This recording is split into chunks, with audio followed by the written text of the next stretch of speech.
Hello, English learners, and welcome to English Pod. My name is Marco. And I'm Erica. Hey, Erica, how are you today? Marco, I'm doing really well, and I'm really looking forward to today's lesson. Well, so am I, because here at English Pod, we're giving you real English. Everyday English. Exactly, English that you hear in movies or in TV shows. This is English people actually use. So, Erica, what is our topic for today? Well, today we're talking about computer viruses. Perfect. So I think it's time for us to take a look at our preview. Vocabulary preview. Okay, today we've got two words to preview. The first word is virus. Virus. Virus. Virus. So if your computer has a computer virus, it means your computer's sick, right? Actually, a computer virus is a program that is designed to harm or to damage your computer. Oh, I see. Okay, well, thank you for being so technical. That's the technical explanation. Okay, let's take a look at our second word for our preview today, and that would be froze. Froze. Froze. Froze. So if your computer froze, it means that Your computer stopped working. your applications or your programs stop working and you just can't do anything. Your computer's broken. Okay, great. So let's listen to our dialogue. It's gonna be a little bit fast, but Don't worry if you don't understand everything. At the end of this podcast, you'll understand everything. perfect. Let's listen.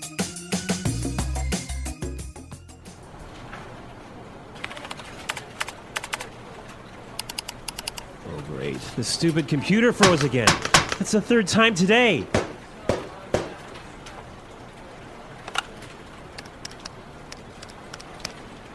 Hey, Samuel, can you come take a look at my PC? It's acting up again. It must have a virus or something. Just give me a second. I'll be right up.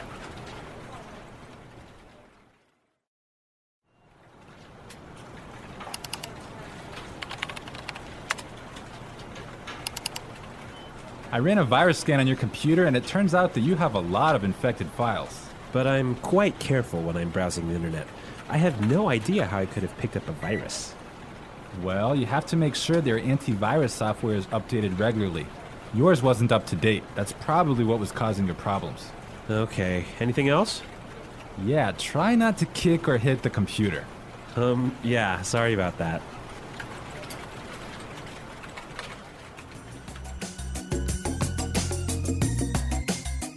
Well, I completely understand this guy. When my computer freezes, I kick it and punch it and do everything to it. Well, I hope you don't punch it too hard, Marco. Well, it's still working, so it's all right. Okay. All right, let's take a look at our language takeaway. Language takeaway. In today's language takeaway, we have two words. The first word for today is infected file. Infected file. Infected file. Infected file. And what is an infected file? An infected file is a file in your computer that has a virus in it. Ah, perfect. That's really clear. What is our second word for the language takeaway today? Our second word is not up to date. Not up to date. Not up to date. And what is it when something is not up to date? It means it doesn't have all the most recent information. Okay, perfect. Now let's listen to some examples. Example 1. I need to buy a new computer because mine isn't up to date. Example 2.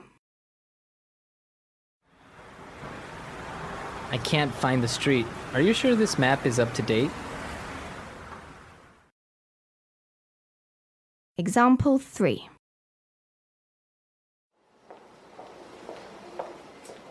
Sarah has just finished the reports and all the information is up to date. Okay, that was pretty clear. You know, you can also use this phrase positively. You can say up to date. Okay, for example, we can say this is a new map. This is the most up-to-date map. Exactly. Or if I bought a new computer, I could say, I just got a new computer. All my software is up to date. Okay, great. So now let's take a look at some phrases. And it's time for putting it all together. Putting it together.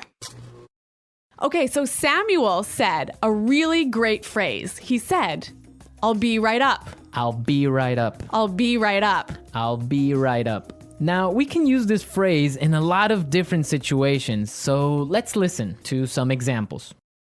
Example 1. Can you help me with my computer? I'll be right there. Example 2.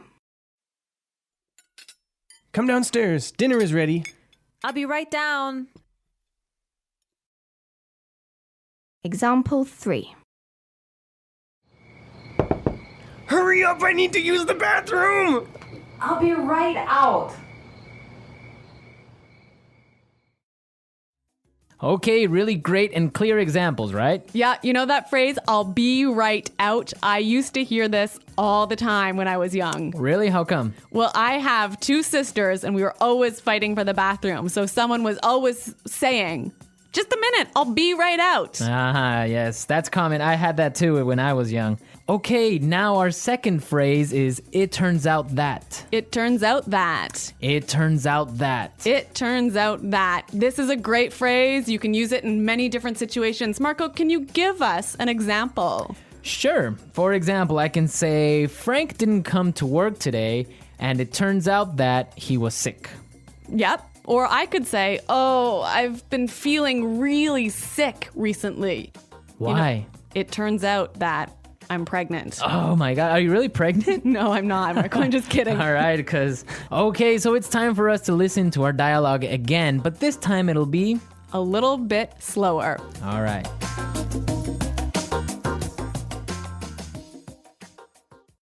Oh, great. This stupid computer froze again. That's the 3rd time today.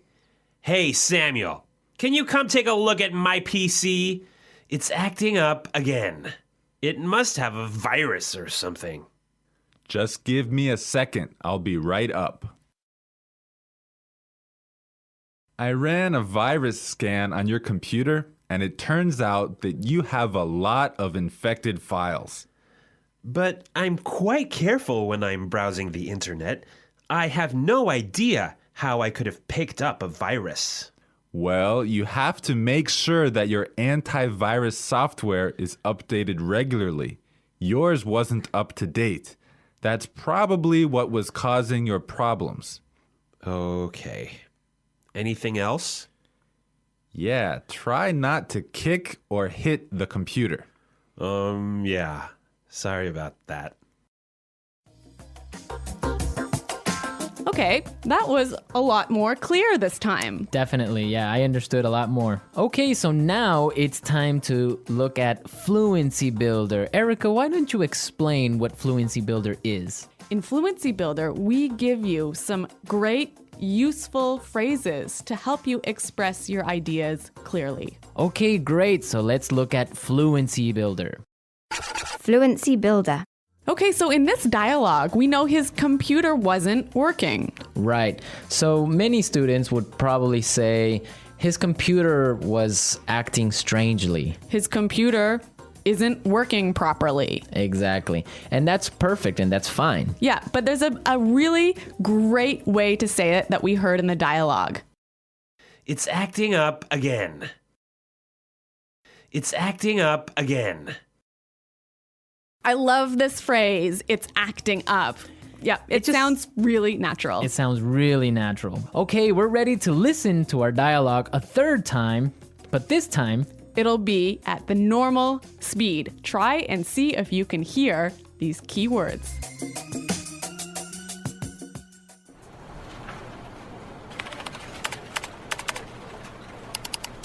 Oh, great. The stupid computer froze again. That's the 3rd time today.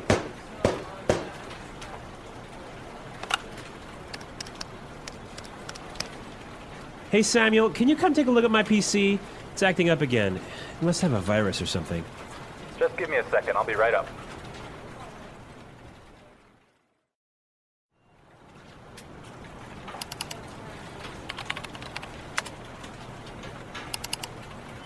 I ran a virus scan on your computer, and it turns out that you have a lot of infected files. but I'm quite careful when I'm browsing the internet.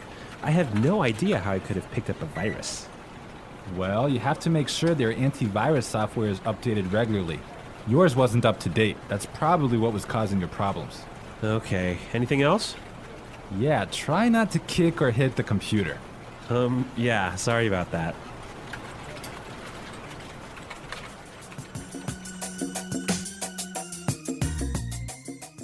So, Marco, I really think that my computer actually has a virus now. Really? How come? Because I have been turning on my computer and then suddenly it turns off by itself. It shuts down by itself. Yeah, that sounds like a virus. But I ran a virus scan and there was no problem. Well, maybe your antivirus software isn't up to date. Yeah, I guess I'd better call Samuel. Yeah, you can call Samuel to fix it. Yeah. All right, folks, we're out of time now, but be sure to go to our website at englishpod.com where you can leave all your questions and comments. So stay tuned for our next great lesson. And until next time, goodbye. Bye.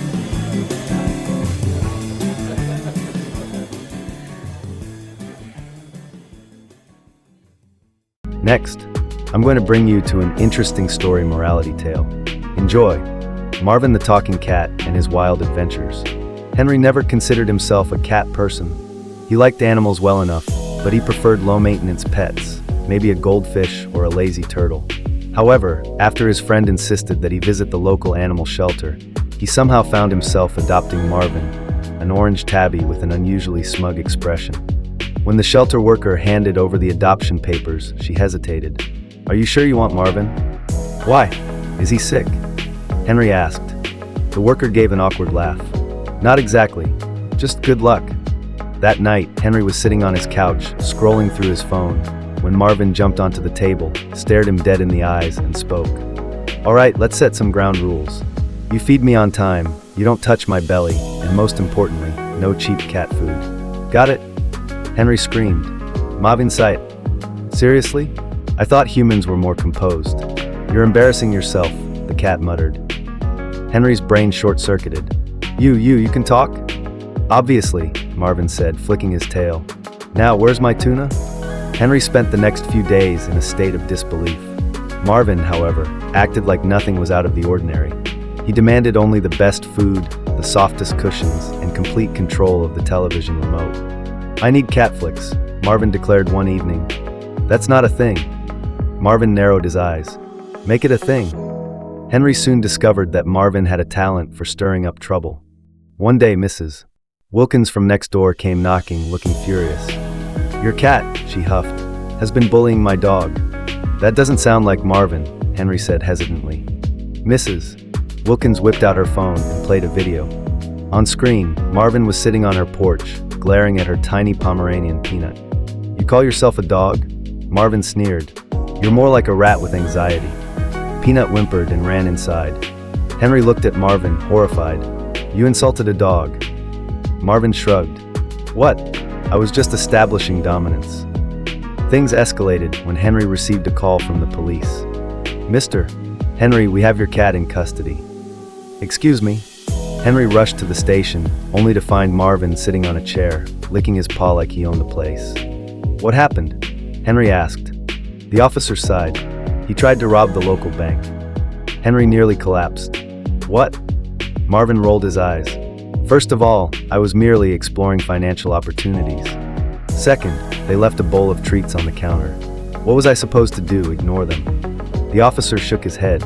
"We'll let him off with a warning. But please keep an eye on him."